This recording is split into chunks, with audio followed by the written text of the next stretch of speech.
Assalamualaikum warahmatullahi wabarakatuh. Salam sejahtera bagi kita semua. Apa kabar Bapak dan Ibu penilik? Semoga kesehatan dan keberkahan selalu tercurah pada kita semua. Amin. Tetap semangat dan jaga protokol kesehatan di masa pandemi COVID-19 ini. Bapak Ibu peserta BIMTEK yang kami banggakan, pada kesempatan ini izinkanlah kami selaku narasumber memperkenalkan diri. Saya Eni Suryati Ningsih dari Kabupaten Semarang dan Dr. Kiki Budiana MPD dari Disdikbud Kabupaten Pandeglang. Kami akan menyampaikan materi tentang standar kualifikasi dan kompetensi jabatan fungsional penilik. Bapak Ibu yang berbahagia, selanjutnya marilah kita pahami bersama peta konsep standar kualifikasi dan kompetensi jabatan fungsional penilik. Yang pertama, standar kualifikasi akademik. Ada 3, S1 atau D4. Yang kedua, bidang kependidikan. Yang ketiga, lulusan perguruan tinggi terakreditasi BAN PT. Adapun standar kompetensi ada 6. Yang pertama, kompetensi kepribadian. Yang kedua, kompetensi supervisi manajerial. Yang ketiga, kompetensi supervisi akademik. Yang keempat, kompetensi evaluasi pendidikan. Yang kelima, kompetensi pengembangan profesi. Dan yang keenam, kompetensi sosial.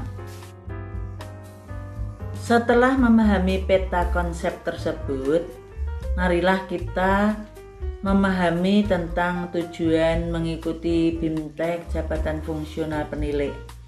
Yang pertama, mengidentifikasi kriteria standar kualifikasi akademik dan kompetensi penilik. Yang kedua, menganalisis tujuan standar kualifikasi akademik dan kompetensi penilik. Yang ketiga, memerinci kompetensi dan subkompetensi penilik.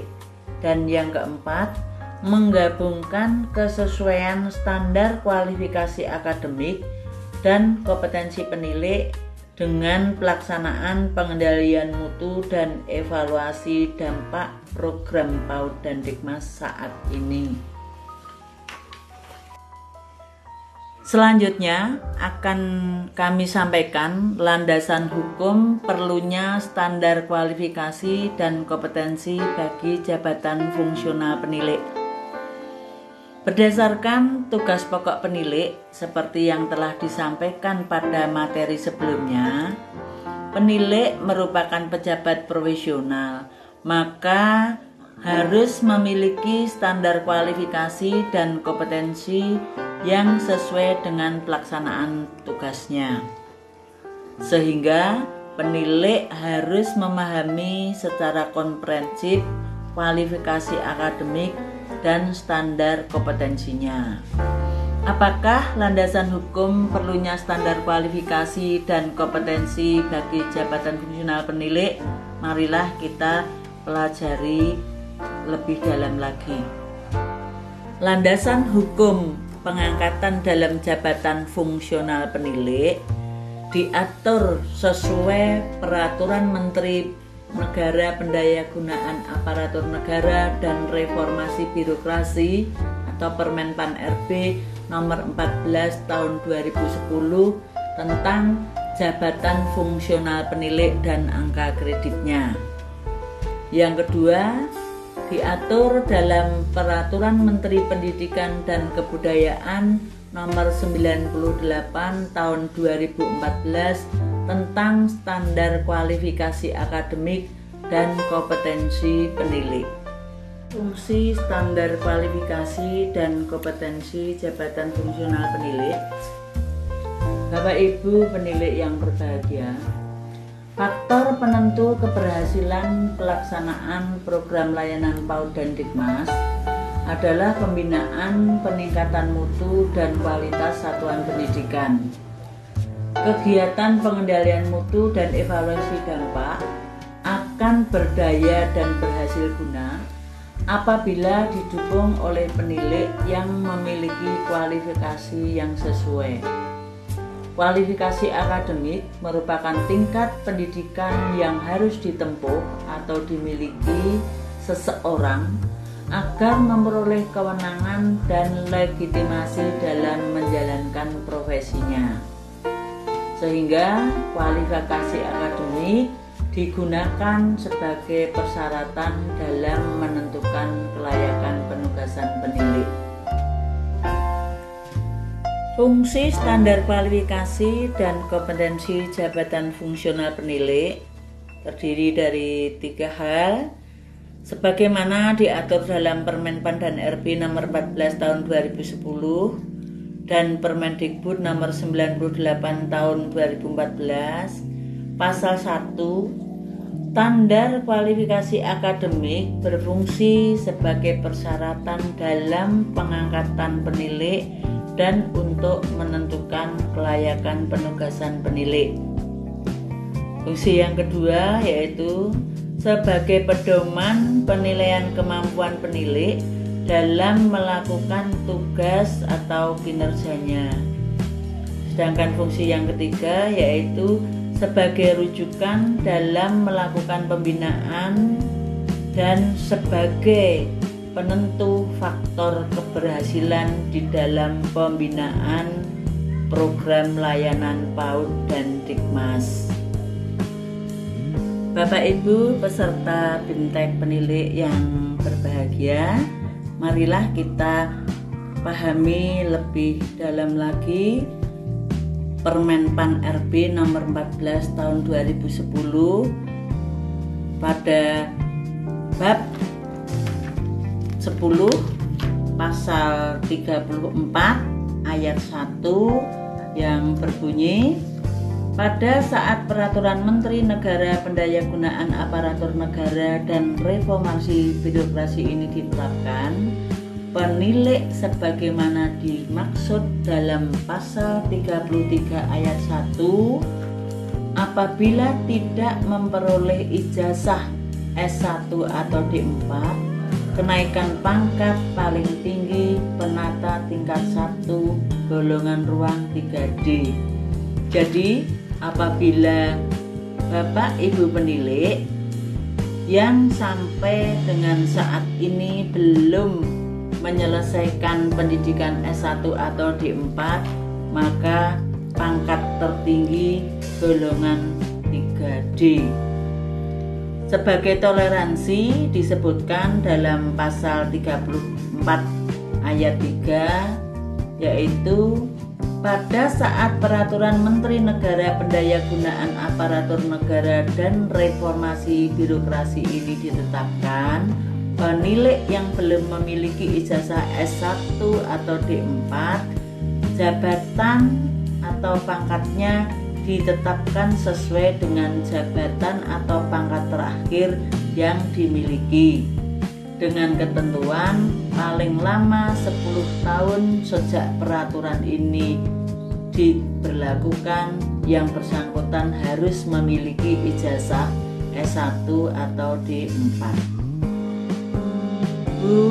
Yang kami banggakan, marilah kita simak peningkatan nilai rata-rata kompetensi pengetahuan dan keterampilan pendidik dan tenaga kependidikan.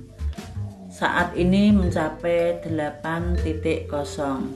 Jadi baseline pada tahun 2014 ini masih 4,7, target 2015 5,5, target 2016 6,5, target 2017 7,0, target 2018 7,5, dan target 2019 8,0. Jadi terdapat peningkatan dari tahun ke tahun sebesar 1 ataupun 0,5. Apakah yang dimaksud dengan standar kualifikasi pendidikan jabatan fungsional penilik? Standar kualifikasi pendidikan jabatan fungsional penilik merupakan faktor penentu keberhasilan di dalam peningkatan mutu dan kualitas satuan pendidikan. Maka kesesuaian kualifikasi akademik merupakan hal yang sangat penting karena salah satunya sebagai persyaratan untuk pengangkatan dalam jabatan fungsional penilik. Menurut Kamus Besar Bahasa Indonesia, kata kualifikasi adalah pendidikan khusus untuk memperoleh suatu keahlian yang diperlukan untuk melakukan sesuatu atau menduduki jabatan tertentu. Kemudian Kusnandar berpendapat bahwa kualifikasi akademik merupakan jenjang pendidikan minimal yang harus dimiliki oleh seseorang dengan ijazah yang relevan dan sesuai dengan ketentuan perundangan yang berlaku. Dari beberapa pengertian tersebut, maka disimpulkan bahwa kualifikasi berarti persyaratan yang harus dipenuhi terkait dengan kemampuan yang dibutuhkan untuk melaksanakan suatu pekerjaan.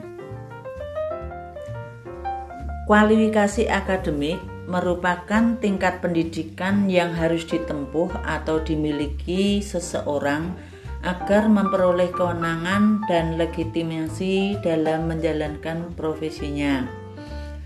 Kualifikasi pendidikan yang harus dimiliki ketika menjabat pertama kali sebagai jabatan fungsional penilik adalah berkualifikasi pendidikan S1 atau D4, bidang kependidikan, lulusan dari perguruan tinggi terakreditasi oleh Badan Akreditasi Nasional Pendidikan Tinggi atau disingkat BANPT. Dengan demikian, disimpulkan bahwa standar kualifikasi akademik untuk jabatan fungsional penilik adalah S1 atau D4 kependidikan dan berasal dari LPTK atau perguruan tinggi yang terakreditasi. Selanjutnya, kelayakan penugasan penilik juga dipenuhi setelah penilik mengikuti dan lulus pendidikan dan pelatihan fungsional penilik. Bapak Ibu penilik yang hebat, tetap semangat. Iya, terima kasih, harus tetap semangat ya. Bapak Ibu yang saya hormati, kita akan melanjutkan sesi ini berangkat dari sebuah pertanyaan. Apakah yang dimaksud dengan kompetensi dan standar kompetensi jabatan fungsional penilik itu? Lebih lanjut, mari kita pelajari beberapa pengertian berikut ini. Secara asal kata atau etimologis, kata kompetensi berasal dari bahasa Inggris, yaitu competence, yang mengandung makna sebagai kecakapan, kemampuan, serta wewenang. Hal ini lebih lanjut dapat Bapak dan Ibu cermati pada slide ini. Para ahli berpendapat bahwa kompetensi itu pada dasarnya adalah tugas, keterampilan, sikap, nilai, serta apresiasi yang diberikan yang dianggap penting bagi keberhasilan pekerjaannya. Kemudian, dalam arti khusus yang berhubungan dengan penilik, kompetensi merupakan seperangkat pengetahuan, keterampilan, dan perilaku yang harus dimiliki, dihayati, dan dikuasai oleh penilik dalam melaksanakan tugas keprofesionalannya. Hal ini Bapak dan Ibu dapat menunjukkan bahwa pentingnya kompetensi dimiliki oleh para penilik, sehingga penilik harus memiliki standar kompetensi tersebut. Selanjutnya, apakah yang dimaksud dengan standar kompetensi? Bapak dan Ibu, standar kompetensi merupakan kemampuan minimal. Ingat, standar kompetensi adalah kemampuan minimal yang harus dimiliki oleh seorang penilik yang mencakup pengetahuan, keterampilan, dan sikap dalam melaksanakan tugas keprofesionalannya. Baik, Bapak dan Ibu penilik yang hebat, setelah kita tadi mengetahui beberapa definisi tentang standar kompetensi penilik, selanjutnya jenis-jenis kompetensi apakah yang harus dimiliki oleh seorang penilik agar dia dapat melaksanakan pengendalian mutu program PAUD dan Dikmas dengan benar. Silahkan Bapak dan Ibu penilik yang hebat kembali memperhatikan tayangan berikut ini. Jenis-jenis kompetensi jabatan fungsional penilik terdiri atas 1. Kompetensi kepribadian. 2. Kompetensi supervisi manajerial. Dan ketiga adalah kompetensi supervisi akademik.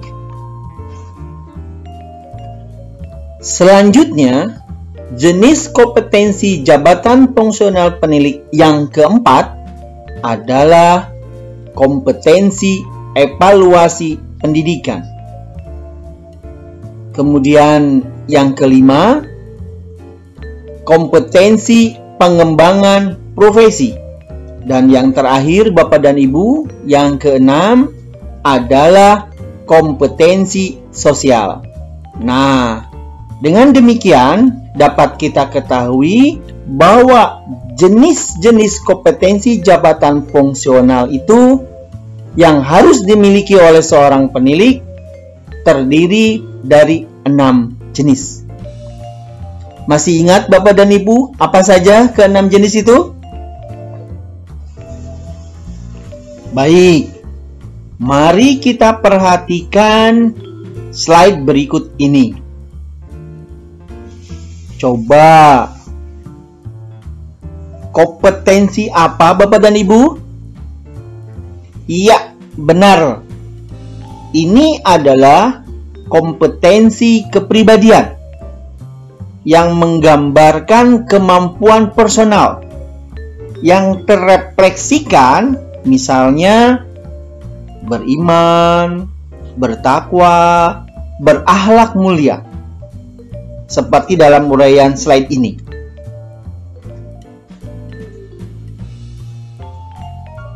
Bapak dan Ibu, bagaimana dengan slide ini? Yang membahas kemampuan mencakup perencanaan, pemantauan, penilaian, pembimbingan pembinaan, dan pelaporan pengendalian mutu, serta evaluasi dampak. Hal ini merupakan kompetensi apa Bapak dan Ibu? Iya, tepat sekali. Ini adalah kompetensi supervisi manajerial.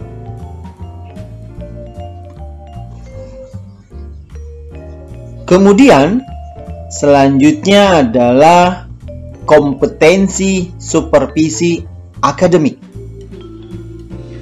Kompetensi ini merupakan kompetensi yang berkaitan dengan program pembelajaran yang dilaksanakan oleh PTK, PAUD, dan Dikmas, seperti pada tayangan ini.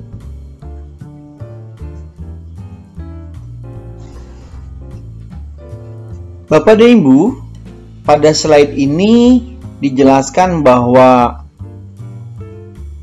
kemampuan untuk mengumpulkan, mengolah informasi, itu menentukan pencapaian hasil pendidikan.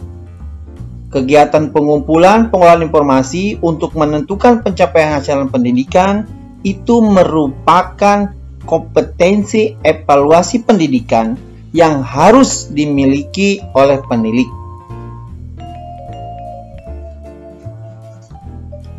Selanjutnya adalah kompetensi pengembangan profesi yang sering dikaitkan dengan laporan karya tulis ilmiah. Ketika saya menyebutkan kompetensi pengembangan profesi, mungkin sebagian besar rekan-rekan penilik termenung karena tidak bisa dipungkiri banyak kawan-kawan kita yang mengalami kesulitan untuk penyusunan karya tulis ilmiah misalnya. Tapi insya Allah setelah mengikuti BINTEK ini, teman-teman mungkin bisa memperoleh pengetahuan yang mendalam tentang pengembangan profesi yang dibahas pada materi khusus. Oleh karena itu tetap semangat Bapak dan Ibu mengikuti kegiatan diklat ini. Dan yang keenam, jenis kompetensi yang harus dimiliki jabatan fungsional penilik adalah kompetensi sosial.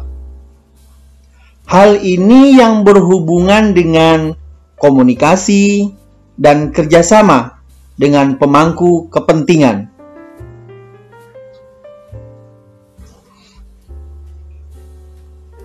Bapak dan Ibu penilik yang berbahagia, seiring dengan tuntutan kebutuhan dan banyaknya perubahan regulasi yang ada, maka penilik sebagai ASN juga harus memiliki 3 kompetensi. Apakah kompetensi itu? Yang pertama adalah kompetensi teknis. Kemudian kompetensi manajerial, dan yang ketiga adalah kompetensi sosial kultural. Untuk lebih jelasnya, mari kita pelajari pada slide berikut ini. Selanjutnya, kompetensi teknis merupakan kompetensi yang berkaitan dengan spesifikasi dan jenis pekerjaan masing-masing. Kemudian, kompetensi manajerial menggambarkan kepemimpinan dan pengelolaan, sedangkan kompetensi sosial kultural berkaitan dengan interaksi sosial.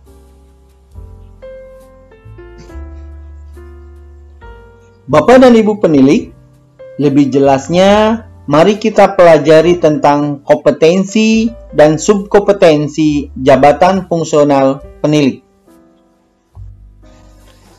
Baik, Bapak dan Ibu peserta BINTEK yang berbahagia, tadi kita sudah bersama-sama mempelajari tentang konsep-konsep dan pengertian tentang kompetensi. Selanjutnya, coba jelaskan kompetensi dan subkompetensi jabatan fungsional penilik saat ini. Selanjutnya, jenis kompetensi kepribadian terdiri atas 4 subkompetensi. Seperti pada tayangan berikut ini, bisa Bapak dan Ibu cermati.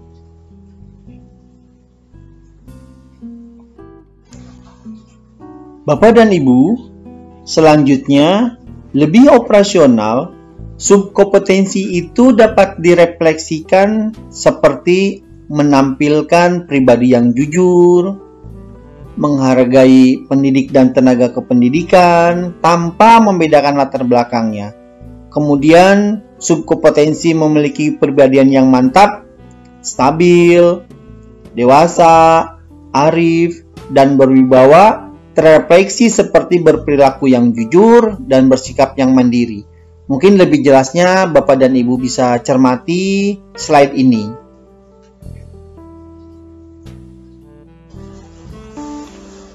Kemudian, kompetensi sikap ramah direfleksikan dalam sikap bersahabat misalnya.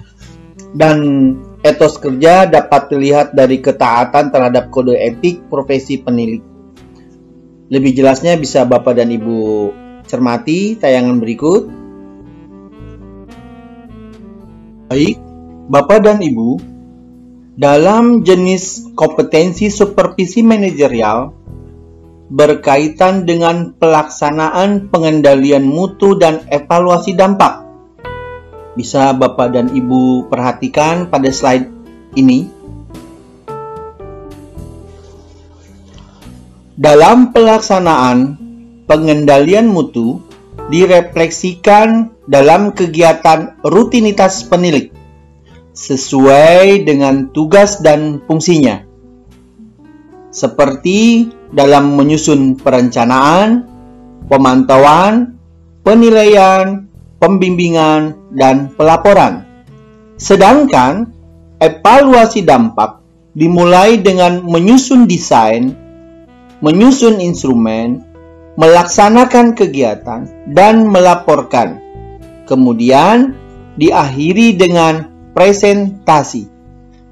Itulah keterampilan-keterampilan, itulah kemampuan-kemampuan, itulah kompetensi-kompetensi yang harus dimiliki oleh kita sebagai seorang penilik agar dapat melaksanakan pengendalian mutu dan evaluasi dampak dengan baik. Selanjutnya, jenis kompetensi supervisi akademik terdiri atas 3 kompetensi, seperti dalam slide berikut ini. Silakan Bapak dan Ibu cermati. Bapak dan Ibu penilik yang berbahagia, dalam jenis kompetensi supervisi akademik dapat direfleksikan dalam kegiatan pembimbingan yang berhubungan dengan perencanaan, pelaksanaan, dan penilaian pembelajaran. Hal ini dapat Bapak Ibu perhatikan dalam slide berikut ini.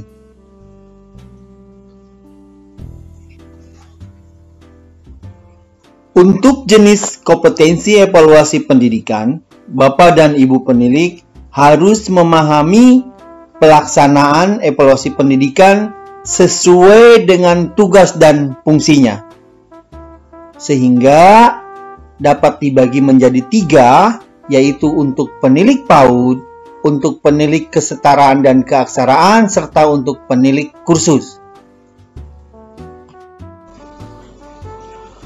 Untuk penilik PAUD harus memiliki kompetensi dimulai dari memahami konsep, prinsip penilaian, sampai akhirnya mampu mengevaluasi kinerja satuan PAUD di wilayah binaannya.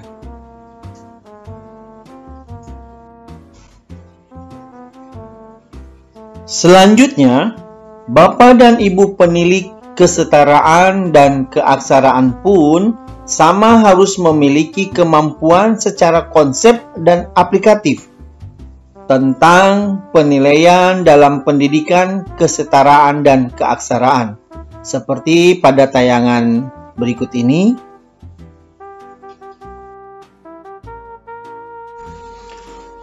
Kemudian, untuk penilik kursus harus memiliki kompetensi penilaian pendidikan, khususnya tentang pendidikan kursus, baik secara konsep, aplikasinya, kinerja satuan pendidikan kursus, dan sebagai dasar untuk pembinaan dan pemberdayaan pendidik dan tenaga kependidikannya.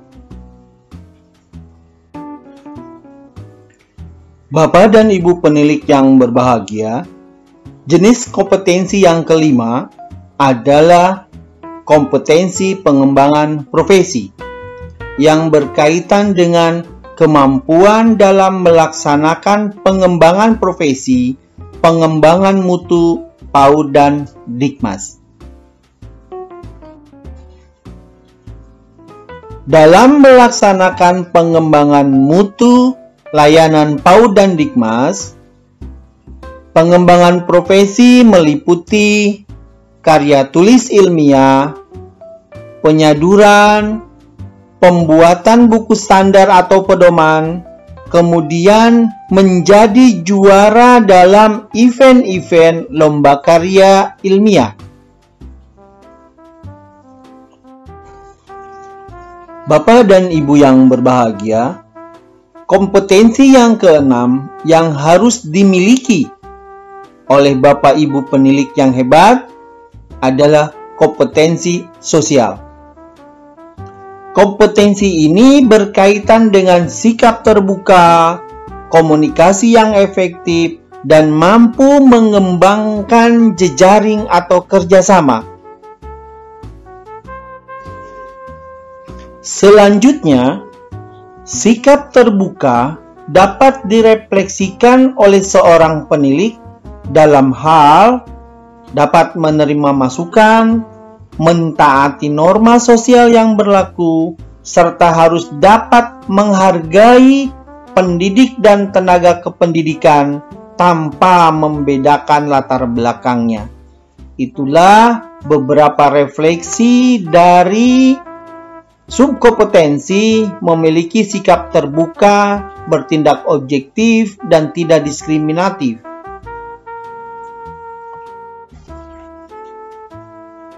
Bapak dan Ibu penilik yang berbahagia, kompetensi selanjutnya yang berkaitan dengan kompetensi sosial adalah mampu berkomunikasi dengan efektif, sehingga pemangku kepentingan dapat mendukung pelaksanaan program PAUD dan Dikmas.